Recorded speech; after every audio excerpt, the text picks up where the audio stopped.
Tēnā koutou, tēnā koutou, tēnā koutou katoa, ko Grey Tukunga. On behalf of Cape New Zealand, I welcome you all tonight on Tuesday night, and thank you for your time and giving up your evening to welcome the team from Auckland University, or from the Women in Engineering team. We've got the webinar tonight, Why Study Engineering? What is engineering anyway? The Women in Engineering team at University of Auckland aims to increase the diversity of engineering applicants coming through high school by identifying and helping to overcome the barriers they face when considering engineering as a career. Often the greatest barrier is not even knowing what engineers actually do.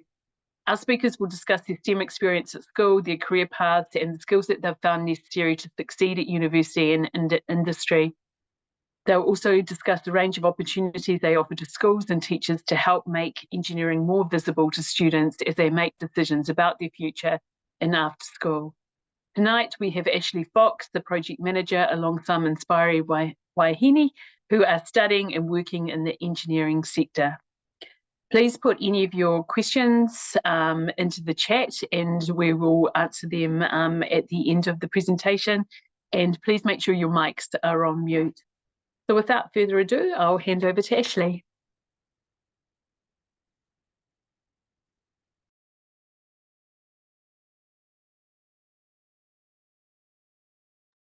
You're just on mute, Ashleigh.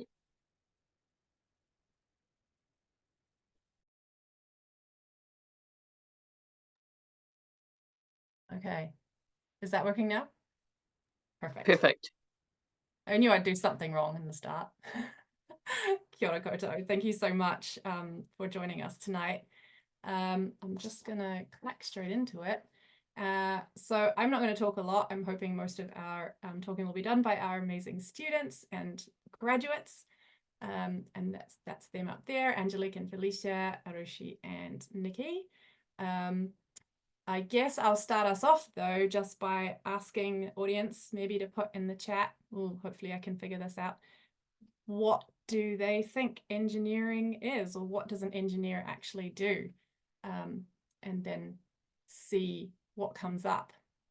I'll give them a couple of minutes. And while I wait for a couple of minutes, I'll just explain that my role is to kind of oversee all of the initiatives that we run in the faculty to try to encourage more girls to think about doing engineering. So we have quite a range of things that we do, and I just sort of oversee it. So there's lots of different groups working on different things, and I just have to try to make it all make sense and oversee it all. Don't know if I'm going to see anything in the chat. Anyway, hopefully it's got people thinking anyway. But I'll give you some clues. The main thing that we tell people is that engineering is about solving problems, because it can be found at the core of everything around us and everything in society. You have to be able to identify the challenges, of course, and then come up with innovative solutions.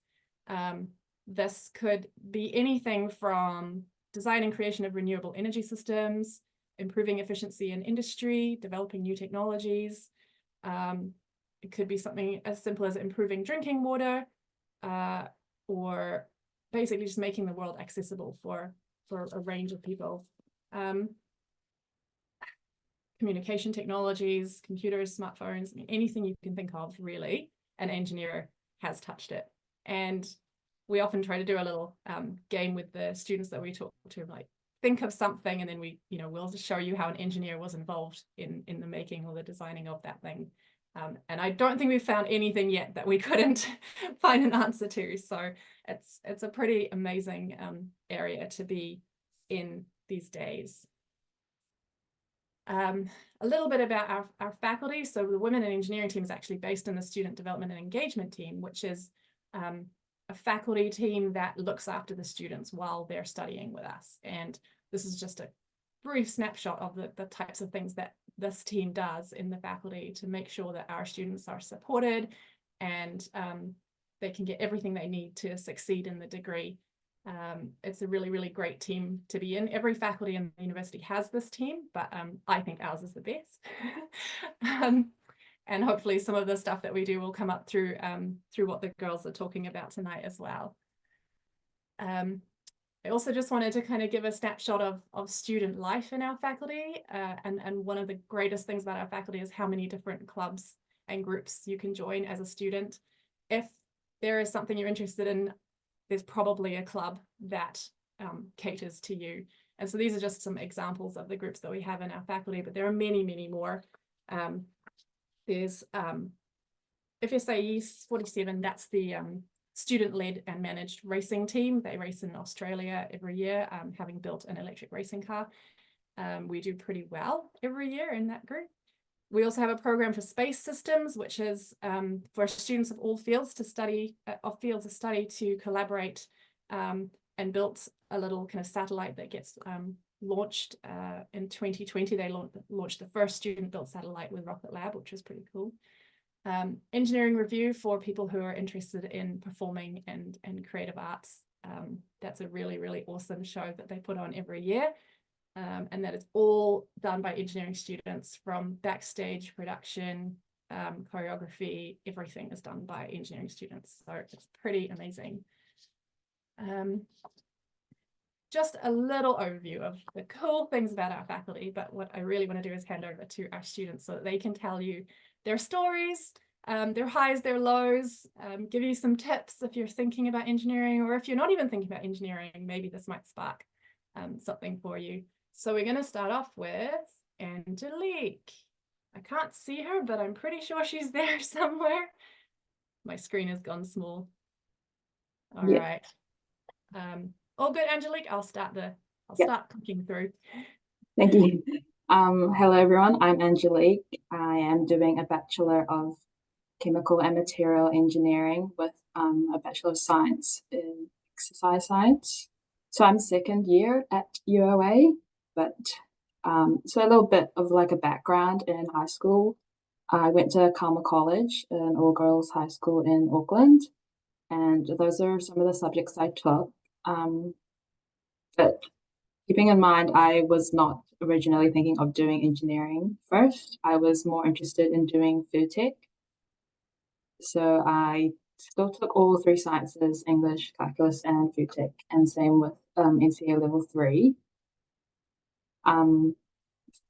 I was always interested in like food and stuff, so that's where I wanted to go and like end up in the working industry.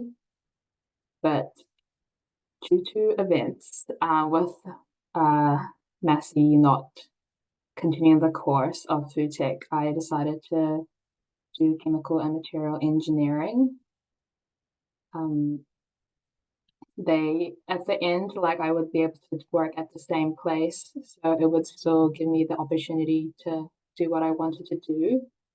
So that was like my not traditional way of getting into engineering, but it worked well out in the end.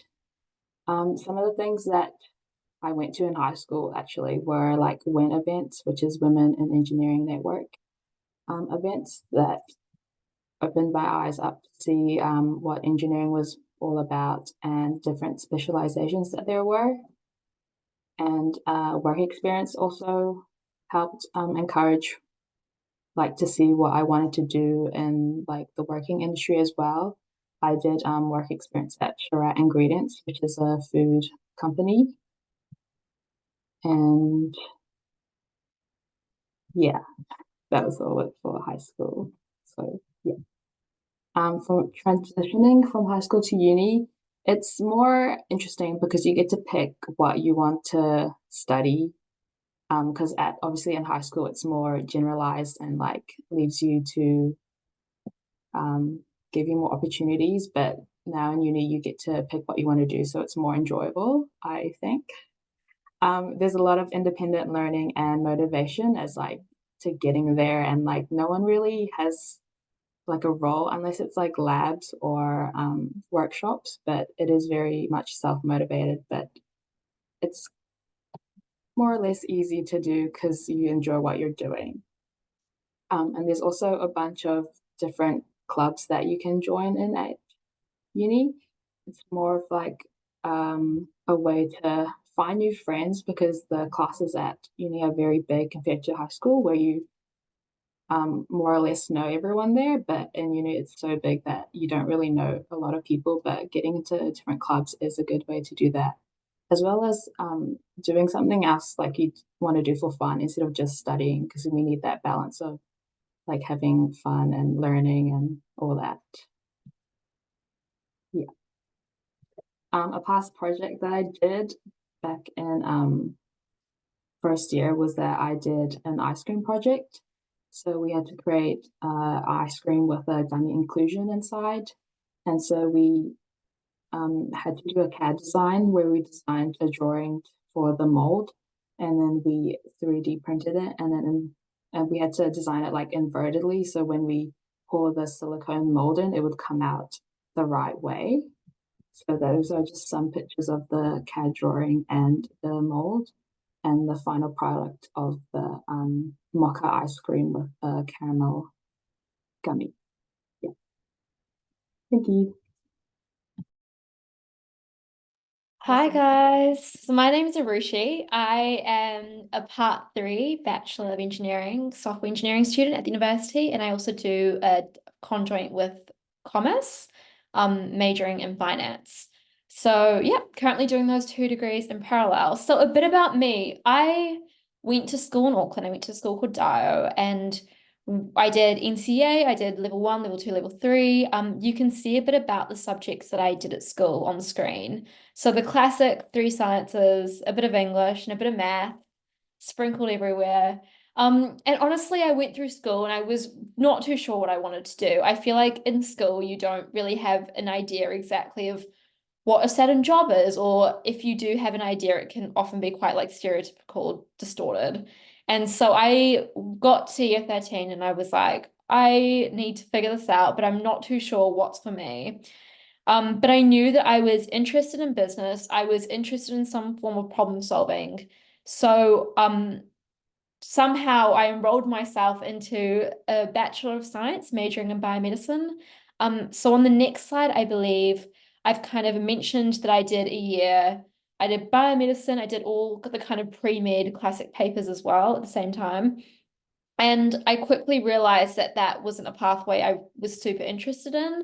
I liked the learning, but I didn't really see myself in a career doing anything of the sort. And that was something I only really did figure out at university. So the point I'm kind of getting here is it's okay if you don't know, like that's completely normal. I feel like when you're at school, you're kind of like in a bit of a rush and you're applying to all these programs, and it's okay to not figure it out, do as much as you can to figure it out, but it's okay if you don't always get it right.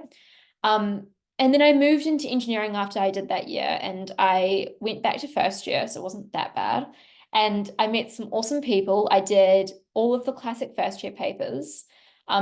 So I guess for reference, the way that first year engineering kind of is structured is that you do a paper from each specialty. So you get a good taste of what it might look like. You meet a lot of really cool like professors who are very much like have a lot of knowledge about their field and can give you a lot of insight into what that career might look like. So it's low commitment, but high productivity, which is the cool thing about first year. And then I got to the end of my first year of engineering and I chose software. And I had my finance kind of going on in the background of all of that.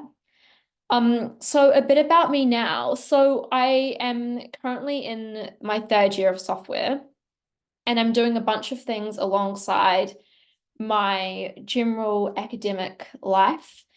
So I'm currently on a WIN leader, so Women in Engineering. So that is a lot of the people here today are part of WIN. And I'm on the Finance and Operations Committee. I'm doing sponsorship. Shout out to Ashleigh, because she's actually the person that kind of nudged me alongside to do sponsorship this year, and it's been an awesome role. I'm part of the Software Engineering Student Association. I was the women's rep last year. I was earlier the social event lead for this year. And I also have been part of Women in Business. Now, I know for a lot of you, this might just look like a lot of random words and it might not mean a lot. But I guess what I'm trying to get at here is that there is so much to do within engineering and within like the university itself. So from all of these places, I've just met a lot of my closest friends now. And we do a lot of things together, that whether that be things outside uni or inside uni. And it's been such a great platform just for your career, but also just to meet people and have a social life and enjoy yourself. So yeah, that's a bit about what I'm doing kind of outside the uni work. But I wanted to touch on what software kind of looks a bit like. Now, I think that everyone has this distorted vision that software is just some person sitting in the corner of a room just coding away all day, and they get up just to eat and go to the bathroom and sleep, and that's it. I promise it's not like that. It's very far from that. I do all the other things of life as well at the same time. And the cool thing about software is a lot of it is group projects. So you team up with people and you do, for example, here I made a game. So we made a game that was actually powered by ChatGPT. So this little monster that's sitting in the corner of that frame is actually generating a riddle, which is different every single time you play the game. And that riddle is coming from ChatGPT, which is really cool because that's like a live thing that's happening. You're asking for a riddle and ChatGPT is live responding to you with information, which is really cool. And this canvas that has been made here is all made by ChatGPT. They've been, we got it to kind of think about what type of, like, in this case, it was a fish. I don't know if that was super obvious. I mean, it was a pretty bad fish, but so they come up with what ideas we could make as art, and we kind of, as coders, put that together, which was really cool. And the cool thing about software is it's really autonomous. So you're doing everything that you do is for yourself, and it's all your ideas coming to life. And there's such a huge push on like creativity and flexibility. And this is all stuff that we've made from scratch and we've wanted to do, which I think is so cool. So yeah, that's a bit about what I've been working on. I hope that's cool. Thank you so much for listening. I'm not going to be around later, so if you have any questions, maybe just chuck them in the chat really quickly. But otherwise, I'm sure one of these amazing people can answer them. Thank you so much, guys. Thanks, Arushi. Thanks for joining us. Yay. I'll see you guys. Have a great night. Bye. All right. Not sure if I'm talking. Yes. Okay. Felicia, up next. Kia ora, everyone. My name's Felicia. I just started as a grad engineer at Downer down in Palmy. If you hadn't noticed from the last name, I'm Angelique's older sister, kind of dragged her along to do engineering as well. I also went to Carmel College in North Shore in Auckland, and it was an all-girls school, but I liked it because I felt like there was no sexism. I was a bit of a drama kid, so different story to the other two. That's me in Murder on the Nile. I love being creative and reading and writing, not so much math, physics, but I got really into sustainability and environmentalism, so I wanted to be able to make a difference in that space. There's some of the Save Environment Club stuff that I was involved in, and a really supportive group of teachers and career advisors that really encouraged STEM subjects. I had a teacher who was telling me about how her daughter studied chem engineering, and she said it was so hard. And I remember thinking that she was being dramatic and I would be fine, but I ended up being like right. But if I wasn't ignorantly self-assured at 17 years old, I don't know if I would have ended up in engineering. But yeah, I wanted to keep up with my artsy side, so I did a conjoint with arts. I chose mechanical engineering because I liked CAD, which is basically like 3D paint. It was really practical and there was a lot of group projects. With mechanical, you could go from a project brief, ideation, to iterations of solutions, straight through to the physical finished product within a few weeks. Engineering was really practical, which is where I found the point of difference with my science friends. While they were doing lab reports and literature reviews, lots of theory-based stuff, I was doing some really cool and hands-on projects, not biased at all, obviously. So mechanical is stereotypically quite like macho cars and engines, but it's actually really diverse. It essentially covers anything that moves, so air, energy, turbines, and yes, still cars. And I feel like you can still bring the fun and femininity into the engineering space. So on the left there is one of my projects. It's a sound absorber. So basically it's a big tube. You put a mic at the bottom and a decibel reader at the top, and then you play some sound, and there's perforations to sort of disperse the sound and try and get it as low as possible. And I decided to decorate it as a cake. It's made of plaster, so not edible. And then on the right is nothing fancy, it's a bracket. But what was cool about it was that we were able to kind of sketch it up on CAD, do some calculations, chuck it into a simulation software, and kind of test what forces and how it would like react to the forces, all before even getting to test it in real life. And that second picture is with all the rainbow colors is where we got to test it in the labs and kind of compare how accurate our calculations were. I've been involved with WIE in all my years at uni. It was a great support network. I ran some events for first years, and towards the end of my years, I was doing some social media content creation, basically just trying to increase the visibility of women engineers in society. And I have a little snippet, a little example.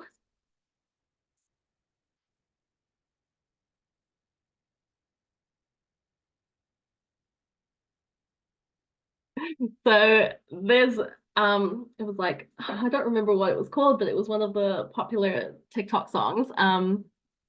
You can listen to it with, you can watch it with sound on TikTok. It's where when_UA, but yeah, we went a little viral sometimes. And then I wanted to go a little bit further with creating content, and I realized that we have all these movies and TV shows about doctors and detectives and firefighters, but nothing about engineers. So I decided to make my own. Engine 101 is a mockumentary that follows engineering students who have won a contest to be on a reality show. So there's a quote there from the show. It's like keeping up with the Kardashians, except with nerds instead of hot people. Obviously, nerd is used as a term of endearment. It's more like a mix of The Office and Dairy Girls, just trying to put more women engineers in the limelight. And yeah, my English degree came into good use. So I've been working at Downer for my past 2 internships, and yeah, just started at my grad role this year. And they do a bunch of really diverse construction projects. So in my first year, I was in the tunnel team at the City Rail Link project there with my work wife after we finished excavations. Then last summer, I went to New Plymouth and worked on the thermal dryer upgrade. So worked on the wastewater treatment plant. And right now I am on the transmission lines in Palmerston North working with Transpower. So Transpower looks after the national grid, basically 220 kV electricity lines that go up and down New Zealand. So yeah, even though I studied mechanical, I've worked in the civil and the electrical space, so definitely not limited to just your specialization. Yeah, that's a little bit about me. Thank you. Awesome. Thanks, Felicia. And we have Nikki. Hello. Yeah, I'm Nikki. And I guess to answer Ashleigh's question from earlier, growing up, I had this very set idea in my head of what an engineer was. And it was somebody who their entire life, they were taking apart all of the electronics they could get their hands on and putting them back together. and they were the default person that someone went to for tech support if their printer wasn't working or their computer was broken. And that was never me. And I also thought that once you graduated engineering, you would kind of sit in a cubicle and just think about math stuff all day. So yeah, basically I never thought I was going to be an engineer, but today I am a research and development engineer at Elementary. And next, please. So in school, I guess kind of similar story to the others. I did calculus, physics, chemistry, but I also did English, French, and art. And I really loved the creative side, but I really, really wanted variation in everything I did, which is why I kept my options so broad. And at the start of year 13, I was able to go to this program called the Rotary National Science and Technology Forum, which is a 2-week trip for high schoolers to kind of help them figure out what they want to do in their lives.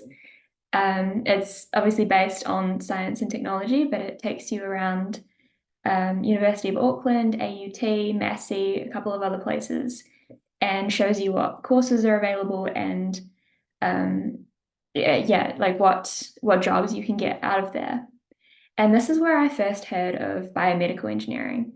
And the way that it was introduced to me was that if you are a doctor, you're helping one patient at a time. Whereas if you're an engineer and you design a medical device, you can help thousands of patients all at the same time. And that really resonated with me.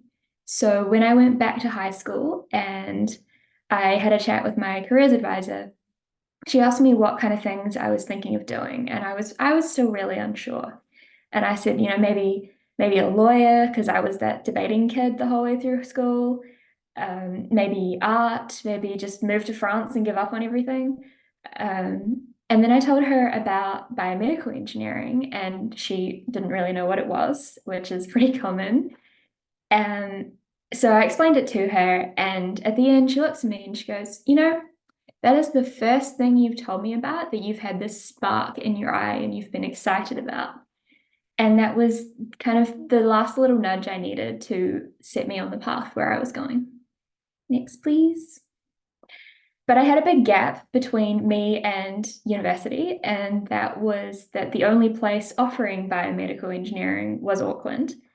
And I grew up and lived in Christchurch, and all my friends and family were there. And I didn't know anyone in Auckland. I had no kind of support network. I had no family. I think the closest connection I had was my English teacher's brother, who she gave me his number in case I needed to call him in an emergency. But fast forwarding to university, I joined a bunch of clubs. You've obviously heard about WIE. I went along to the social events for that. I was on the rock climbing club. And did a bunch of projects, which got me to meet a bunch of people that I am still friends with. So it was really rewarding, and I learned a whole lot of things I'd never tried. So CAD, electronics, programming, all of which I'd not even touched in high school, and now they're part of my job. So moving on to the next one. At the end of my second year, I emailed a whole load of companies and kind of just spammed them until I got an internship at Elementary. And I've now been working there for about 18 months full-time. I did another internship in between, but I've been back there full-time now. And you are forgiven if you've never heard of us, but we are a startup medical device company that makes a non-invasive test for gastric function. So it's basically this sticky patch that goes on your tummy, and it measures electrical signals from the stomach, which can help you get to a diagnosis. So it's for people with unexplained chronic gastric symptoms like nausea, vomiting, stomach pain, bloating, all these horrible things. So my role now involves obviously research, looking at new products we can develop, and development of improving the current product, algorithm updates, customer feedback, all of these types of things. But just to finally, on the last slide, circle back to what engineering is really like. We obviously do sit around and think about maths, but there's no cubicles. We have a dog-friendly office and an entire section of our website dedicated to photos of everybody's pets. there are a couple of cats in there, it's not just dogs. And a few weeks ago, we did a pottery paint and sip event where we had done some pottery for our Christmas event, and then it came back after firing, so we were able to paint it, and it's going for its final firing, so it should be out soon. But yeah, I guess the moral of the story of everyone today is that there's no one way an engineer looks, and you don't have to get to it by being anyone's picture of a normal engineer. And yeah, thank you. Awesome. Thank you so much, Nikki, and everyone. My job is to now wrap up and do some marketing, but one thing I wanted to say is that the strength of the Women in Engineering initiatives and WIE is that you get to see and hear from our actual women students, and you get kind of the real story. So all of the stuff that we do is really aimed at putting current women engineering students and graduates in front of high school students so that they can, you know, kind of hear it right from the direct from the source, if you like. So the slide is just covering a few of the events and opportunities that you have to continue to engage with us. The big faculty events coming up are the Engineering Information Evenings. And so there's a QR code there that you can scan to attend them. And that will give you a broad overview of the degree and entry requirements and all the different specializations from some of our staff who teach into those programs. Engineering Her Student Experience is aimed at women students who can come along with their teachers or their whānau and again, hear from actual women students. There's mingling, there's pizza, so it's much more casual, and I guess personal stories come out a lot more in that particular event. And Ingenuity Day is our big annual hands-on day for women students to come along and just get a taste of different activities that relate to our specializations that we teach.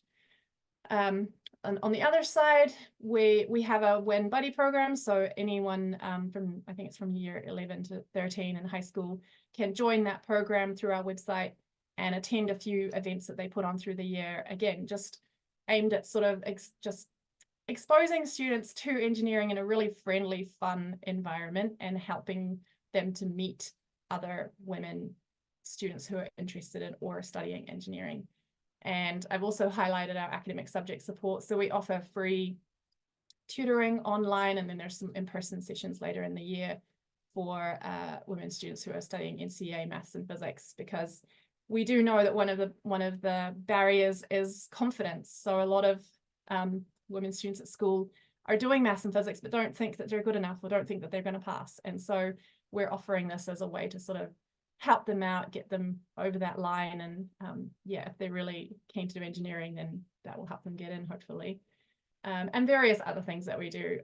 There's heaps. So that's just a few of them. Some contact information as well, although I'm sure Lee can always share that later. But we run school workshops, so we come into the classroom with them and run them during class time, and that's organized by Uneza and Kelly. You can check out everything else on our website. You can follow us on Instagram and TikTok, like Felicia mentioned. Although that slide's gone a bit weird, but I'm sure you'll find us. And yeah, we have a teacher mailing list as well, so that you can find out about things that are coming up and tell your students about them. I think some parents are on that list as well. So that's it from us, but we're really happy to take any questions and help debunk any more of those engineering myths that you might have. So thank you. Thanks very much, Ashleigh. Just while we wait to see if there's any questions, yeah, just thank you, and thanks to all the young ladies who have talked today, because I think it's really important to see the variety of work that stems from engineering, because there is a lot of stereotyping, isn't there, around what people look like and what is actually involved in engineering. So I think you've done a great job at demything that. I've got two questions. One is, what is the percentage of female to males at the moment that are training to be an engineer? Okay, so I can only answer that for Auckland University, but we're currently tracking around 24% women coming into the Part 1 and about 25% overall in the faculty of women students compared to the total. At our highest, we were at 28%. That was 2020, just before COVID dashed everyone's hopes. But yeah, it's something that the faculty is very dedicated to improving, which is why I have my job. But it's also something that is not easy to fix with one solution. So yeah, we're trying lots of things, and if anyone out there has some great ideas, please share. One of the things that I was wondering, and you may already be doing this, but you know, what resources are available or opportunities for teachers to show those engineering concepts in their classes, especially for younger students, because you know, the research showed that by year 11 and 12, people are kind of in their lane a little bit in relation to subjects.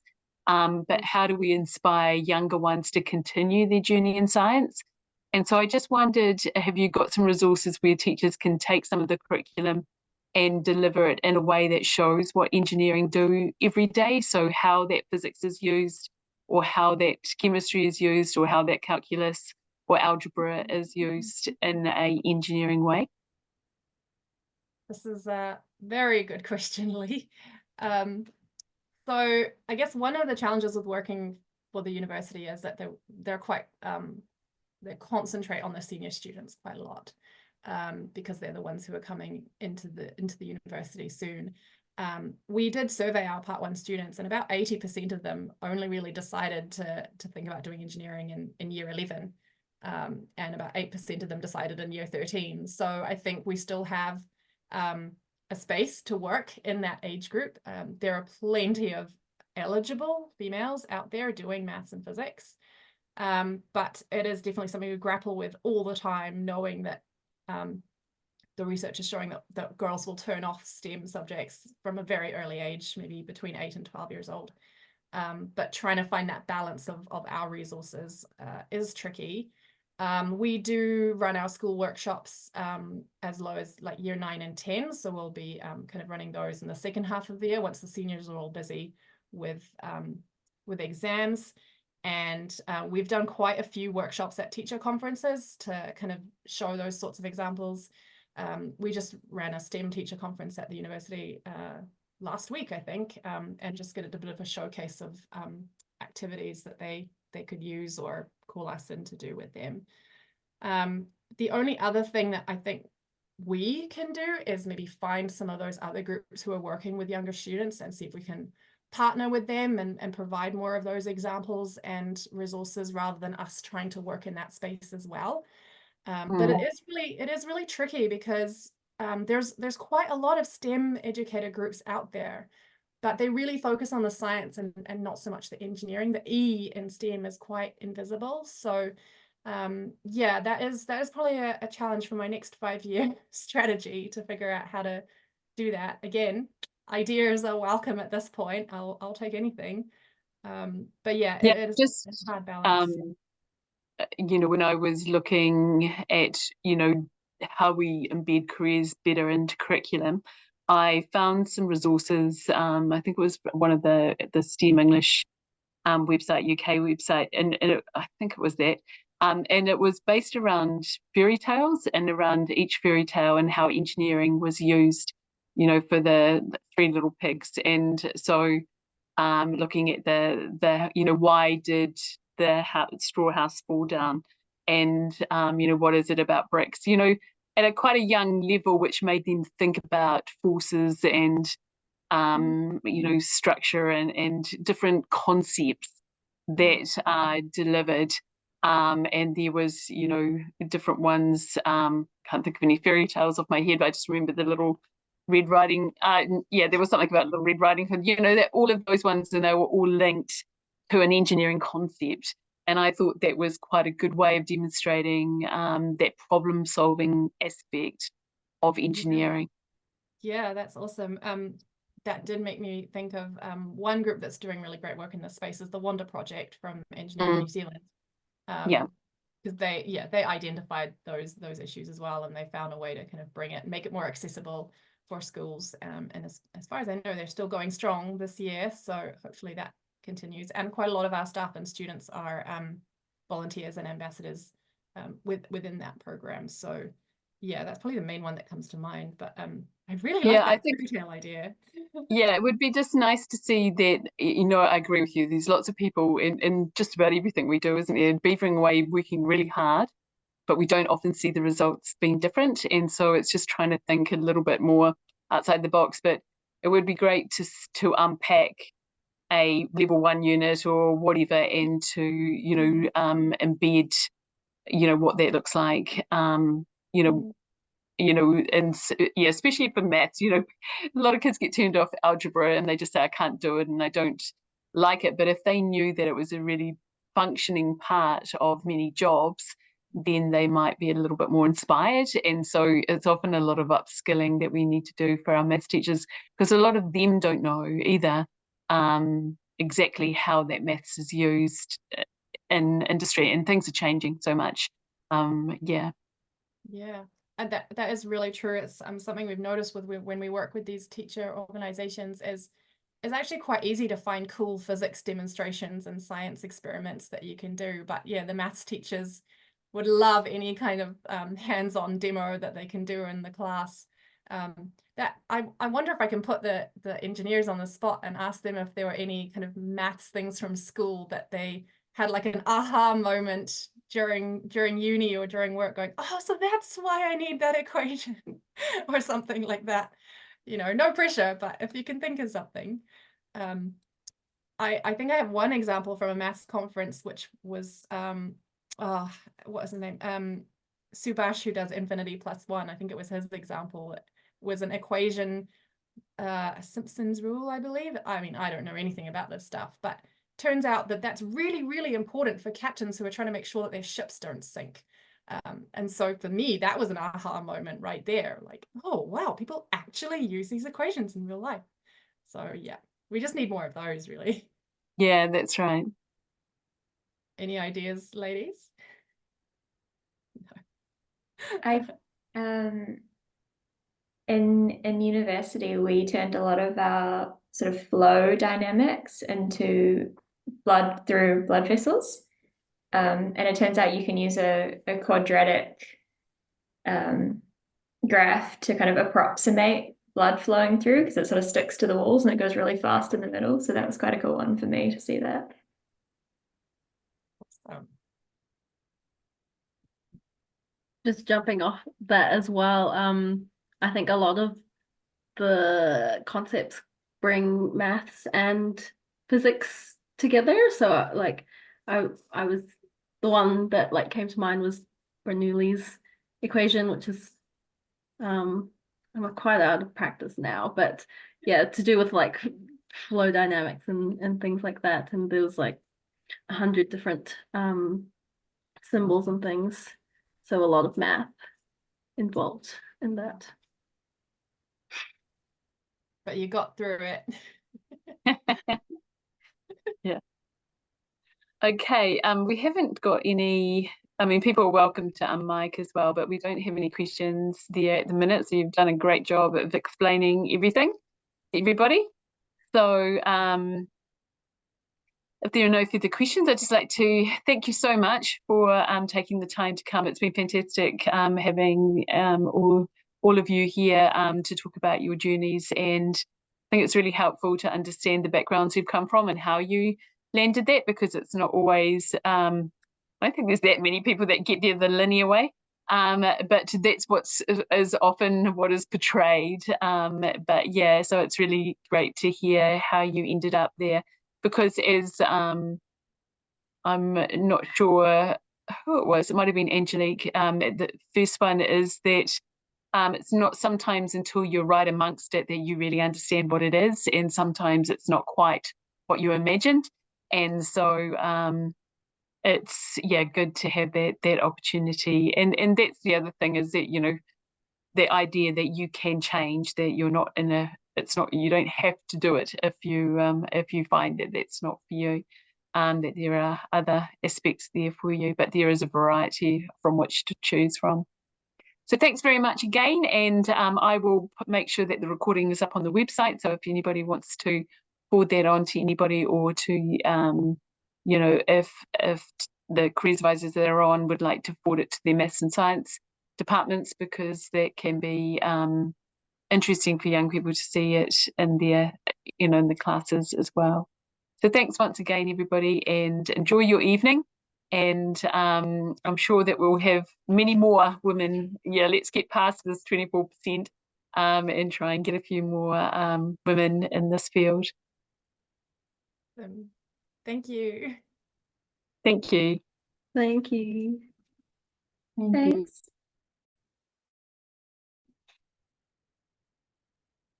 Thank you very much.